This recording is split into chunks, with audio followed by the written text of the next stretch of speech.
Okay, this is a quick demo of the Barricade calculator program. Its name is Barricade. This should be self-evident for any radiographer, but it's just a quick run through. This just simply takes the curies and your exposure time. If you want to change it from the default to 60, which you usually don't have to, it's only for when you're shooting a very short time frame. You need a small barricade. When you're taking credit for you're not shooting a whole hour and you're going to have more than 2 MR per hour in your barricade. You spent quite a lot of time studying that in radiography school, radiation safety school. You can just type in the curies. Look, I have just like a telephone keypad here because you do not need to put a decimal point. If you're 99.5 curies, use 100. It gives you a little safety factor. It's not going to make much difference in your calculation. And you can just hit the calculate button. You'll notice it gives you 4 numbers. The first is distance without shielding is 510 feet. It's the first number. That's like an open tip source, no shielding, no time factor included. Well, the time factor could be included. Open tip, no shielding. With the HVL stands for half value layer. With the 4 half value layer collimator, which is the industry standard, that's what almost everybody has, is 128 feet. Emergency distance, and you'll see it's the same as the first number now because the time is 60. If you change the time different than for less than an hour, those 2 numbers will be different.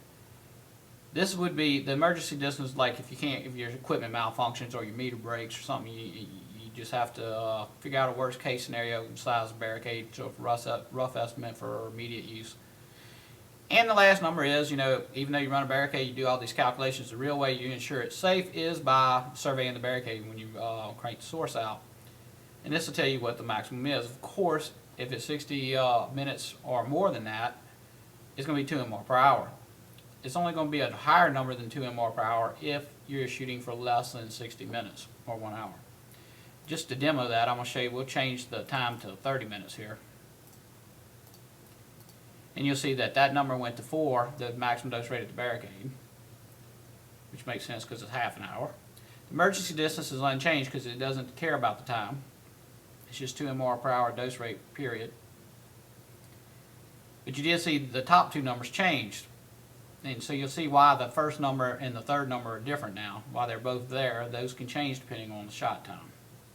You can also change for, other than Radium-192, the other common source and usage is cobalt.